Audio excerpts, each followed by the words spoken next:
শুরু করবো। কোথায় ছিলে খানকির ছেলে?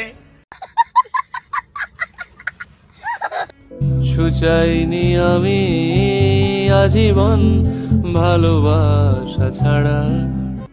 হ্যালো গাইস, সবাই কেমন আছো? আশা করছি সবাই অনেক অনেক অনেক ভালো আছো। আজকের ভিডিও হচ্ছে অনেকেই চেনো কম বেশি প্র্যাঙ্ক চোর মালটাকে, অনেকেই চেনে। ঠিক ছিল ভাই এতদিন তুমি প্র্যাঙ্ক করতে, তুমি অনেক কিছু করতে, লোকের গার্লফ্রেন্ডকে নিয়েও প্র্যাঙ্ক করে দিতে, মারটার খেতে যেখানে সেখানে। বাট ভারতরত্ন, তুমি একটা ভারতবাসী হয়ে কীভাবে যে ভারত রত্নদের নিয়ে এইসব কথাগুলো বললে মাথায় আসছে না। তো সবাই শোনো, তারপরে কমেন্টে বিচার করো। আর পুরোপুরি মৃন্ময়দার ভিডিওই ছাড়বো। মৃন্ময়দার ভিডিওটা হঠাৎ সামনে এলো, মৃন্ময়দাকে আমি ফলো করি, খুব ভালো লাগে মৃন্ময়দার ভিডিও। মৃন্ময়দার এই যে ভিডিওটা করেছে না, এটা দেখে আমার খুব কি বলবো, যে মানে কেউ এতটা নিচে নামতে পারে ধারণার বাইরে, মানে কল্পনা করা যায় না যে একটু ভিউসের জন্য কেউ এতটা নিচে নামতে পারে। ভগবান তুল্য লোকেদেরকে নিয়ে, মানে এনারা না থাকলে আজকে আমরা কোথায় পড়ে থাকতাম তার নেই ঠিক। তো চলো ভিডিওটা দেখো, শেষ পর্যন্ত দেখো। এই মালটাকে চিনি, এই মালটা হচ্ছে বিরাট বড় মনের নিগ্রোকে হায়ার করে এনে তার বিচিতে ঘুংরু বেঁধে তোর নিতম্ব মারানোর ব্যবস্থা করা হবে। পাড়ার লোকে ভাবে তোর বাড়িতে অনুষ্ঠান হচ্ছে। কোষ্ঠকাঠিন্যের 43তম দিনে বের হওয়া কংক্রিটের মতো শক্ত বা আঠালো একটা গুয়ের লাদিয়াই থাগড়ি মামনি ধা করা মুখে কেউ একটু টুকছে দাও।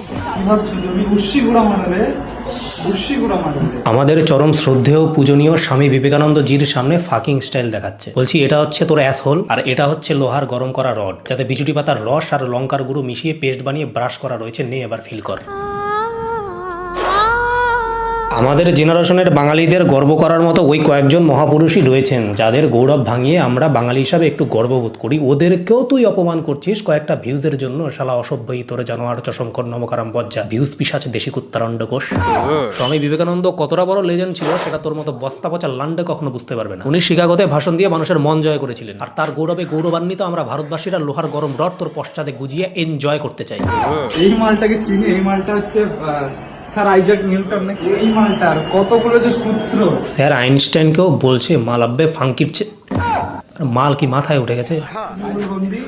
আমাদের কিশোর কুমার আর স্পার্মার সিমেন্ট নয়, অশিক্ষা আর অভদ্রতার মেলবন্ধন ঘটলে তোর মতো একটা কুলাঙ্গার সন্তানের জন্ম হয়। নিজের মুখটা আয়নাতে দেখিস, আর আমার এই ভিডিওটা দেখার পরে নিজের অ্যাক্টিভিটিগুলোকে একবার অ্যানালাইজ করিস, আর তারপরে নিজের স্মৃতি রোমন্থন করতে গিয়ে দেখবি তুই পুলিও খাওয়ার সময় বাংলা মদে কুত্তার বুথ মিশিয়ে খেয়েছিস। তবে ভোসারে লেডিকে ওটা পণ্ডিত রবিশঙ্কর। ওনারা ঠাট বাট সাজ পোশাক সৌন্দর্য সব ওনার আঙুলি। যাদের দৃষ্টিভঙ্গি সুন্দর তারা কখনো এরকম লেজেন্ড মানুষদের মুখ ভাঙাতে পারে। আর পেটে ন্যূনতম শিক্ষা থাকলে এই স্পর্ধা কখনো দেখাতে পারে না। কথায় বলে না, সঙ্গ দোষে মানুষের নষ্ট হয়। তুমি তো ঘুরছো ফানকির ছায়ের সাথে, তুমি ধীরে ধীরে ওরকমই হয়ে যাচ্ছ। তো মৃন্ময়দা, তুমি অনেক কিছু বলেছো, মানে এটা এত ভালো ভাষায় হবে না। আমি একটা ডেমো দিচ্ছি, একটা কাকার কথা বলছি। সে কাকা হচ্ছে এদেরকে নিয়ে কিছু গান লিখেছে, মানে আগে থেকে লিখে রেখেছিল। কাকা জানতো না যে এই গানটা এদের জন্য পারফেক্ট, সেই গানটাই আমি শোনাচ্ছি। শুরু করবো। কোথায় ছিলে খানকির ছেলে? লুকিয়ে আছো তাই হঠাৎ এসে উবড়ে নিলে আমার গাল। কি সুন্দর তাই তোমার, কি সুন্দর মা। কোনটা ধুয়ে কোনটা খাবো বলো চুদির ভাই?